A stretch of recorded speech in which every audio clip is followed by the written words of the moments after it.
তো আমাদের এবার 7 নাম্বার সলভ করার কথা। 7 নাম্বার হলো সেন্টেন্স কানেক্টরস। সেন্টেন্স কানেক্টরসে আমরা এখানে 7 মার্কস পাচ্ছি, 14টা গ্যাপ। তো এটা সবচেয়ে বেশি পরিমাণ কাটা যায় মার্কস।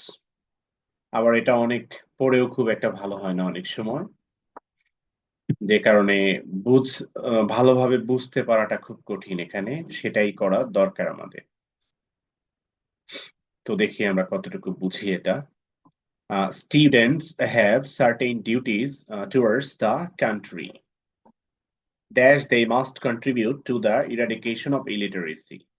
তো প্রথমেই বলেছে যে students have certain duties towards the country, ছাত্রদের দেশের প্রতি কিছু ডিউটি রয়েছে। তো এই ডিউটির প্রথমটা হলো ইলিটারেসিকে দূর করা। তো আমরা এখানে দেবো ফার্স্টলি অথবা first of all, they must contribute to the eradication of illiteracy. During the vacation, এবার ইলিটারেসি যে তারা ইরাডিকেট করবে তার একটু ইলাবোরেশন বা ডেসক্রিপশন বা একটু এক্সপ্লেনেশন দিচ্ছে এখানে। During the vacation, they can go to village and teach the illiterate people. There they can make a nation, a literate nation and ensure. তো নাম্বার বি তে ইন দিস ওয়ে, এভাবে অর্থে দাস ব্যবহার করতে পারি, অথবা ইন দিস ওয়েও ব্যবহার করা যাবে।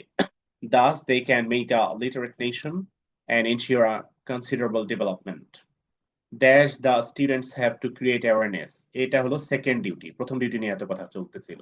সিতে এসে আমরা সেকেন্ডলি ব্যবহার করছি বা বিসাইডস ব্যবহার করছি। Secondly, the students have to create awareness among the common people about the basic rules of health and sanitation. Dash, it will have an enormous effect on the overall development of the country. Number D তে আমরা ব্যবহার করতে পারি again. Again, it will have কেন again. উত্তর হলো স্টুডেন্টরা যা করবে তার প্রথমটা ছিল ইরাডিকেশন অফ ইলিটারেসি, সেটা দেশের জন্য অনেক ভালো কাজ। আবার হেলথ অ্যান্ড স্যানিটেশনের বেসিক রুল শেখানো, এটাও দেশের জন্য ভালো কিছু করবে। এই এটাও অর্থে again it will have an enormous effect on the overall development of the country. That the student should teach the literate farmers. এইটা আমরা পাচ্ছি থার্ড ডিউটি। তো আমরা থার্ডলি দিতে পারি, অথবা আগে বিসাইডস দিয়েছিলাম, তো এইখানে আবার বিসাইডস এর পরেরটা। তো বিসাইডস এর পরেরটা তো মোর ওভার দিতে পারি, মোর ওভার অথবা থার্ডলি দিচ্ছি। Thirdly the student should teach the illiterate farmers about the scientific methods of cultivation. That they should take part in voluntary service. এটা তাদের ফোর্থ অ্যাক্টিভিটি। তাহলে আমরা ফোর্থলি দিচ্ছি। Fourthly, they should take part in voluntary service during the crisis period of a country. এবার জিতে পাচ্ছি পঞ্চম কাজ, তারা যে শুধু দেশের জন্য এত কিছু করবে তো নিজেদের জন্য কিছু করবে না, সেটা আসছে জিতে। Fifthly, the students should prepare themselves as the future leaders of the country. They must be serious in this matter. That they will fail. এবার উল্টা কথা, যদি তারা এটা না করে, আদারওয়াইজ যদি সিরিয়াস না হয় তাহলে prepare themselves.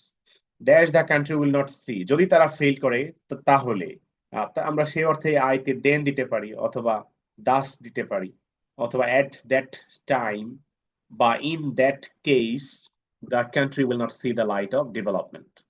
That the students are the most vital element of a country. That their development means the development of the country. Number জেতে কান্ট্রি কেন লাইট দেখবে না, তার কারণ হলো পরেরটা, যে যেহেতু স্টুডেন্টটাই সবচেয়ে ভাইটাল পার্ট, তারা যদি ডেভেলপ না করে তাহলে তো দেশের ডেভেলপ হবে না। এই অর্থে তো যেতে প্রথমেই দিব because the students are the most vital element of a country. Number K তে দিব and their development means the development of the country. Number L এর দিকে আগাচ্ছি, dash parents teachers and social leaders have the responsibility to guide them. Number L এ আসবে so. So, parents, teachers, and social leaders have the responsibility to guide them to the right path. That they make some mistakes. Number M, if they make some mistakes, they should not be brought to book. That they should be led to the right path. Number N, rather or instead. they should be led to the right path. তো আমরা এখানে যেটা দেখলাম সেটি হলো 7 নম্বরে কানেক্টরসে অনেকগুলো gap থাকে, 14টা গ্যাপ। এই 14টা গ্যাপে আমরা সাধারণত ফার্স্টলি সেকেন্ডলি এগুলোর মধ্যে ভ্যারিয়েশন আনার চেষ্টা করি। প্রথমটা ফার্স্টলি দিয়ে, এরপরে বিসাইডস, এরপরে এগেইন, এরপরে মোরওভার, এরপরে ফার্দার মোর ইত্যাদি দেওয়ার চেষ্টা করি। কিন্তু যখনই 14টা গ্যাপ দেয় তখন আমাদের এই ফার্স্টলি, সেকেন্ডলি, থার্ডলি, ফোর্থলি, ফিফথলি, সিক্সথলি এগুলোর সংখ্যা বেশি হয়ে যায়। সংখ্যা বেশি হয়ে গেলে ভ্যারিয়েশন আনাটা কঠিন হয়ে যায়। লাইক প্রথমটাতে ফার্স্টলি দিলাম, দ্বিতীয়টাতে বিসাইডস দিলাম, থার্ডটাতে এগেইন দিলাম, ফোর্থটাতে মোর ওভার দিলাম, ফিফথটাতে গিয়ে ফিফথলি দিলাম অথবা ফার্দার মোর দিলাম, সিক্স নাম্বারে লাস্টলি দিলাম, এরকম যদি সেটা লাস্ট হয়। তো এভাবে চাইলে ভ্যারিয়েশন আনা যায় অথবা ডিরেক্টলি ফার্স্টলি, সেকেন্ডলি, থার্ডলি এগুলো দিয়েও করা যাবে। নাম্বার 8, এটি আমাদের কাছে সিনোনিম অ্যান্টোনিম রিলেটেড কোয়েশ্চেন। গত ক্লাসেও বলেছি যে প্রতিদিন 10টা বা 20টা করে নতুন ওয়ার্ড জানার চেষ্টা করা উচিত প্রত্যেকেরই। তো 8 নম্বরে শুরুতে আছে অ্যাকসেপ্টেড। অ্যাকসেপ্টেড অ্যান্টোনিম চেয়েছে। তো অ্যাকসেপ্টেড এর অ্যান্টোনিম হলো রিজেক্টেড বা ডিনাইড। এরপরে আছে সিনসিয়ারিটি। এটার অ্যান্টোনিম এই ওয়ার্ডটা দিয়েই আছে, শুরুতে আইএন অ্যাড করে দিলেই হচ্ছে, সিনসিয়ারিটি, ইনসিনসিয়ারিটি।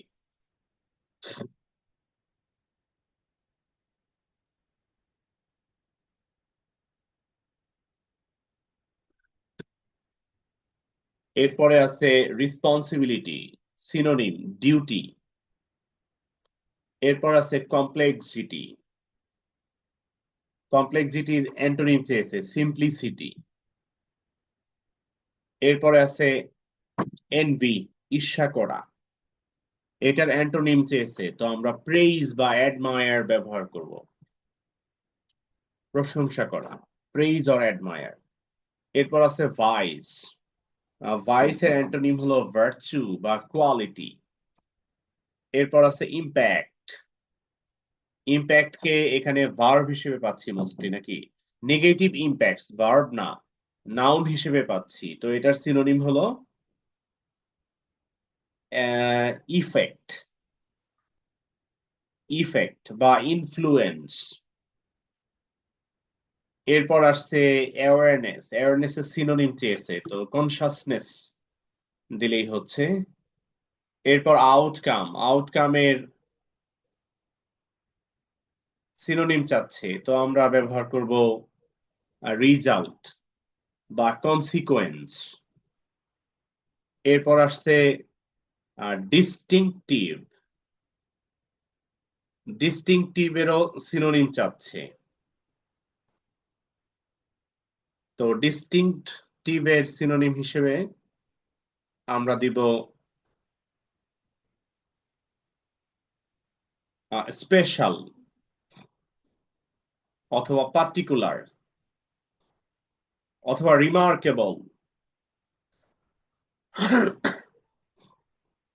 স্পেশাল, পার্টিকুলার বা রিমার্কেবল। এরপর আছে ফোরফাদার। ফোরফাদারের সিনোনিম চেয়েছে, আমরা দেব অ্যানসেস্টর। ফোরফাদারের সিনোনিম অ্যানসেস্টর।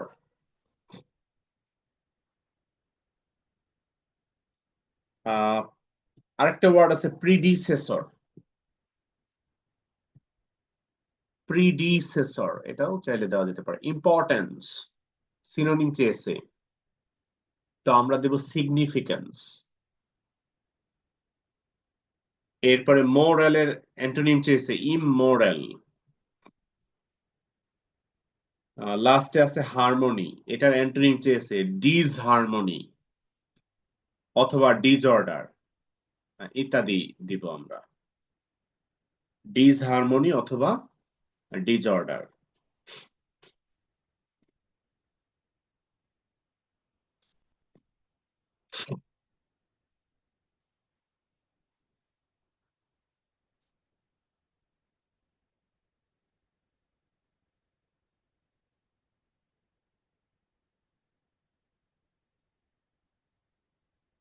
তো এবার আমরা যাচ্ছি 9 নম্বরে। 9 নাম্বারটি আমাদের লাস্ট। তো পাংচুয়েশন মার্কস এর আনসার করার সময় আমাদের যেখানে যেখানে চেঞ্জ ওখানে ব্লু কালারের পেন ইউজ করা উচিত এবং নিচে ছোট্ট একটা আন্ডারলাইন করে দেওয়া উচিত। শুরুতে এক্সকিউজ মি তে একটা comma, where is the nearest hospital এ question mark, it's a apostrophe s, it's about 2 kilometers from here a full stop, you will have to hire a taxi, এখানে আরেকটা full stop, capital Y, you can also go by bus, I see তে full stop, এরপরে capital I, is there a bus station near here a question mark, yes a comma, there is a bus stop at the corner, thank you, don't a an apostrophe, don't mention it একটা full stop. এই হলো আমাদের correction গুলা। তো correction গুলো যদি আমরা একটু কাউন্ট করার চেষ্টা করি, এক্সকিউজ মি তে কমা, হসপিটালে কোশ্চেন দুইটা, ইটস এ কমা তিনটা, হিয়ারে ফুল স্টপ চারটা, ট্যাক্সিতে ফুল স্টপ পাঁচটা, ইউ ক্যাপিটাল ছয়টা, আই সি এ ফুল স্টপ সাতটা, ক্যাপিটাল আই আটটা, হিয়ারে কোশ্চেন মার্ক নয়টা, ইয়েস এ কমা দশটা। এরপরে থ্যাংক ইউ এর ইউটা স্মল করলাম, হইলো 11টা। ডোন্ট এর এন এর পরে একটা অ্যাপোস্ট্রফি দিলাম, হইলো 12টা। ইট এর ফুল স্টপ দিলাম, এটা হলো 13টা। একটা মিসিং রইলো, আই গেস যে এটা হয়তো কোথাও আমাদের ফুল স্টপ ছিল না, বাট টেস্ট পেপারে সেটা চলে এসেছে, এরকম কিছু হতে পারে। তো টোটাল আমাদের 14টা গ্যাপ থাকার কথা, এক একটা গ্যাপে 0.5 করে মার্কস থাকে। অনেক সময় যিনি কোয়েশ্চেন সেট করেন তারও ভুল থাকে। তো আমরা জেনারেলি এভাবেই দেখার চেষ্টা করি যে একটা ভুল হলে 0.5 কমিয়ে দিই। এখানে খুব একটা ভুল তেমন একটা করে না সবাই, তো এজন্য আর এখানে অত ফোকাস করাও লাগে না, ভুলের সংখ্যা কাউন্ট করলেই চলে। টোটাল সংখ্যা খাতা দেখার সময় আমরা হয়তো কাউন্ট নাও করতে পারি। সেকেন্ড পেপারের রিটেন পার্টের আইটেম গুলো, যেহেতু এটা আমাদের কোয়েশ্চেন প্যাটার্ন অনুসারে একটু হালকা দেখে নিই। এখানে আমাদের প্রথমটি রয়েছে রাইট অ্যান অ্যাপ্লিকেশন। তো ফর্মাল লেটার বা ফর্মাল ইমেইল থাকে, এটাতে 10 মার্কস থাকে আর দুটি প্যারাগ্রাফ থাকে। এখানে গত বছর এসেছিল দা পদ্মা মাল্টিপারপাস ব্রিজ, এই বছর এটা আসার সম্ভাবনা 0। বরং অন্য আরেকটা প্যারাগ্রাফ আসবে এখানে, সেখানে 15 মার্কস থাকবে। এরপরে আরো একটা প্যারাগ্রাফ যেটা কজ এন্ড ইফেক্ট টাইপের হয়তো হবে, সেখানে আরো 15 মার্কস। তো 15 15 30, আর অ্যাপ্লিকেশনে 10, 40 মার্কস এর রিটেন পার্টে কত পাওয়া যেতে পারে। 15-এ একদম খুব ভালো সুন্দর হ্যান্ডরাইটিং, পর্যাপ্ত পরিমাণে লিখেছি, লেখার মান ভালো, গ্রামাটিক্যাল মিস্টেকসও নেই, আইডিয়া গুলো অনেক ইমপ্রুভড, সেন্টেন্সের প্যাটার্নে অনেক ভ্যারিয়েশন আছে, কমপ্লেক্স কম্পাউন্ড সেন্টেন্সও আছে, ইত্যাদির কম্বিনেশনে অনেক ভালো লেখা থাকলে আমরা হয়তো 15-এ 12 দিতে পারি। তাহলে দুইটা 15-এর প্যারাগ্রাফে 30 এর মধ্যে 24, আর অ্যাপ্লিকেশনে 10-এর মধ্যে হয়তো খুব ভালোতে 7 পাওয়া যাবে। 31 হচ্ছে, এখানে 9 মার্কস কমে যাচ্ছে, ন্যারেশনে 1 মার্ক কমে, ন্যারেশনে 7-এর মধ্যে 6 পাওয়া যায়, তাহলে 10 মার্ক কমতেছে আমাদের রিটেন আইটেম গুলোতে।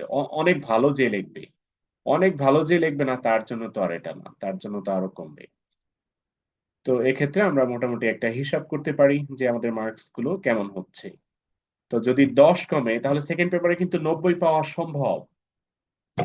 খুব ব্রিলিয়েন্ট যারা, তারা কিন্তু চাইলে ইজিলি 90 মার্কস তুলতে পারবে ইংলিশ সেকেন্ড পেপারে, যেহেতু এখানে আর মার্কস কমার মতো জায়গা তেমন একটা নাই, এক্সেপ্ট